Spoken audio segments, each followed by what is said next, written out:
చాలాసార్లు patients యూటస్ operation కోసం వచ్చినప్పుడు ఆల్రెడీ అన్ని డయాగ్నోస్ చేసుకొని నేను యూటస్ ఆపరేషన్ చేయించుకోవాలని వచ్చాను, మీ అడ్వైస్ తీసుకుందామని వచ్చాను అండ్ సెకండ్ ఒపీనియన్ అనుకోండి వస్తారు. అప్పుడు ఏంటి, రియల్లీ ఆమెకు యూటస్ ఆపరేషన్ అవసరమా, ఆ పేషెంట్కి కంపల్సరీ యూటస్ ఆపరేషన్ చేయాల్సి వస్తే చెప్పండి మేడం ఎన్ని రకాల ఆపరేషన్స్ ఉన్నాయని కూడా అడుగుతుంటారు. అలా అడిగినప్పుడు దీంట్లో మెథడ్స్ చెప్తాను మీకు. Hello everyone, I'm doctor Swapna Kumari, consultant obstetrician and gynaecologist, Swapna hospital, Chaitanyapuri. Laparoscopic hysterectomy అంటే లాప్రోస్కోపీ ద్వారా యూటస్ ని తీసేయొచ్చు, అండ్ వెజైనల్ హిస్టరెక్టమీ అంటే వెజైనా కింది నుంచి యూటస్ ని తీసేయొచ్చు, అండ్ అబ్డామినల్ హిస్టరెక్టమీ అంటే మొత్తము సిజేరియన్ ఆపరేషన్ చేసినట్టుగా చేసి అలా కూడా యూటస్ ని తీసేయొచ్చు. కానీ ఏది బాగుంటుంది మాకు అంటే అది పేషెంట్ని బట్టి మేమే డిసైడ్ చేయాలి. ఇఫ్ ద పేషెంట్కి యూటస్ని లాప్రోస్కోపీ ద్వారా తీయగలుగుతాము అన్నప్పుడు లాప్రోస్కోపీ అంటే ఏంటి అని అడుగుతారు. లాప్రోస్కోపీ అంటే మొత్తము పెద్దగా సిజేరియన్ లాగా కట్ చేయకుండా అదొక ఎండోస్కోపిక్ ప్రొసీజరే.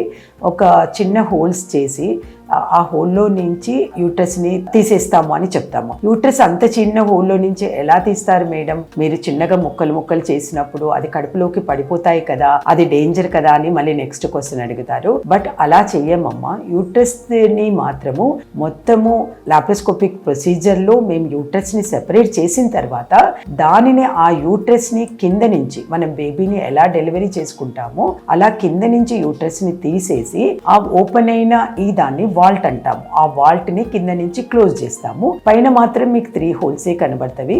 పీసెస్ చేయడం అనేది ఉండదు. ఒకవేళ యూట్రస్ కనుక చాలా పెద్దగా ఉంది, అది కింద నుంచి రావట్లేదు అనుకున్నప్పుడు కూడా కింద నుంచి దాన్ని కట్ చేస్తూ కొన్ని పార్ట్స్ కింద నుంచే తీసేసి తర్వాత మిగతా యూట్రస్ని తీసేస్తాము. కొన్నిసార్లు పెద్ద ఫైబ్రాయిడ్స్ ఉంటాయి, అలాంటప్పుడు కింద నుంచి కూడా కట్ చేయలేకపోతాము అని మాకు అనిపించినప్పుడు అండ్ మార్సిలేటర్ అనేది ఇంకొకటి ఉంటుంది. ఆ ఎక్విప్మెంట్ను ఈ లాప్రోస్కోపీకి చేసిన హోల్లో నుంచే పెట్టి ఒక గ్రైండింగ్ టైప్లో ఆ ఫైబ్రాయిడ్ని బయటకు తీసేసిన తర్వాత మళ్ళీ మిగతా యూట్రస్ని కింద నుండి తీసేస్తాము. అండ్ ఇది కాకుండా ఇప్పుడు మీరు అన్నా కదా టోటల్ అబ్డామినల్ హిస్టరెక్టమీ అంటే అలాంటప్పుడు సిజేరియన్ లాగా పెద్దగా లేయర్స్ కట్ చేసి యూట్రస్ని పైన నుంచి తీసేస్తాము. అండ్ వెజైనల్ హిస్టరెక్టమీలో కూడా 2 రకాలు. అంటే యూట్రస్ మొత్తం బయటకి జారింది అంటే ప్రొలాప్స్ ఆఫ్ ద యూట్రస్. ఆ ప్రొలాప్స్ అనే యూట్రస్ వచ్చినప్పుడు తప్పకుండా వెజైనల్ హిస్టరెక్టమీ ద్వారానే పోతాము.